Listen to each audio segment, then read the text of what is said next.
heard that one in absolutely ages. The Sugar Babes and About You Now on Surrey Hills Community Radio.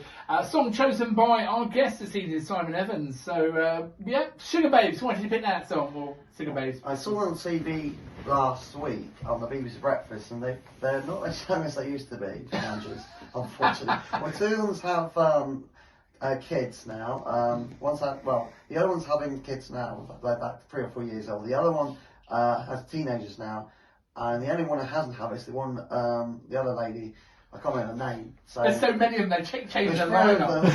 They did break up and they got back together, and I think there's some sort of court battle going on. I can't remember what it was all about. And what do you think about the idea, you know, I mean, these bands from the 90s, you know, we remember them as fresh-faced girl bands, boy bands from back in the day, and then suddenly these middle-aged men or women are on stage dancing. What do you think about bands making comebacks? Do you think it's a good idea, or...? I think it's a brilliant idea, especially for the generations before, because it is hard these days. Because unfortunately, in life, we all repeat ourselves. It's hard to think of new music, new music, make music. It does start to repeat itself after a while. And it's great when you say, "Oh, this is a new single from a band." It's like, "Oh, is this a new band?" It's like, "No, I used to listen to them when I was a kid." They're like, you realise that you actually, yes, you are that old. Yeah. You said it. Good to have you in the studio. So I thought, so we'll talk a bit about your disability, if you're happy to talk about that. So how would you describe your disability? Well, I can't read and spell. What I use is my phone to help me sometimes, and I can scan some words, recognise some words, John, some words. But sometimes I can't spell all the words, and I can't read all the words, so I get my carers to help me out, and it is hard work for me to do it on my own. So I can't always rely on computers. Sometimes the computer can spell the word wrong, and technology is not 100%. No. And sometimes I put things on YouTube which don't make sense, like instead of hurricane, cocaine, which is quite embarrassing. When you get predictive text, I mean, it can be a bit awkward. Yeah, it can be. I mean, we found this. We're trying with some of our partners at Sunnybone Trust to get the smart speaker to play Surrey Hills Radio, and all sorts of things started playing. It doesn't always work, but it's good when it does. So technology, when it works, it helps you. So what you just speak into your phone and it sort of spells it out correctly, what it should do. Yeah. And sometimes I can recognise the word, sometimes I can't recognise it. When I recognise it, when I don't recognise it, that's when things go wrong. So I mean, what does that mean for you? You know, not being able to read, not being able to sort of spell. Can you write? Okay, or well, I can write things, but sometimes my writing's not 100% perfect. Sometimes it is. Depends on how much of a rush I am. I don't really like writing things out. It takes me a long time. It's like reading a book. If I read a book, it takes me longer than an average person, and it makes me tired. I go to sleep in like 5 minutes. Yeah, do you know I'm like that? I just can't get into books sometimes. I buy a book, read it, and then shove a takeaway menu in because I can't find a bookmark. I watch some DVDs and movies.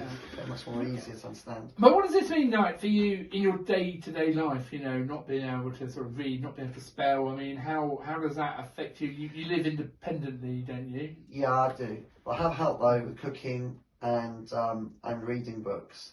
And sometimes going out for a day out, maybe like London, just to get me there and back, if I need the extra help. The care at the moment isn't what it used to be. They are struggling across the whole of the UK for care at the moment. I think this is an ongoing problem with the care system and the community yeah. care, because there's still not enough carers. Well, yeah, there's a lot going on at the moment. So.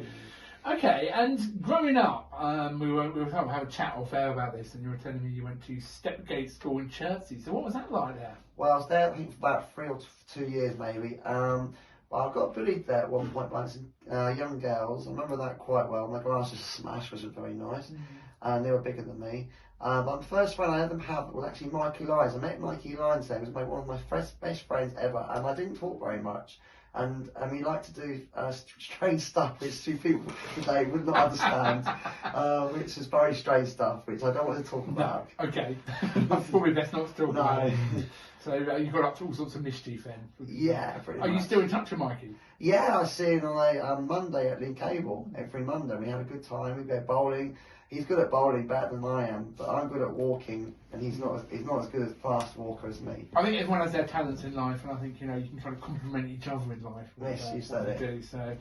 Okay, so I mean, what was life like at school? You mentioned you didn't sort of speak much? Were you quite a shy child growing up? Yeah, I didn't socialise much, and a lot of the kids at schools, at State Gates, helped me out. There was a guy called Gary, Graham. All these people helped me out. They supported me, tried to get me more sociable, John, and give me more confidence. And I had them around for my 12th birthday for my Bouncy Castle. And after that, I got more. I started talking to people more. Okay, and then you come across as pretty confident, you know, and quite easy to have a conversation now. So Yeah, I've changed a lot since then. I think we all sort of grow up and we gain confidence, don't we, as we grow up. You said it. Yeah, okay. Well, it's really, really interesting to talk to you and sort of, go a bit beyond the label, because it's all too easy to have a label and say, this is your label, but you're a person beyond that. You are an individual. And getting to know your music taste as well. So we know you like the Sugar Babes.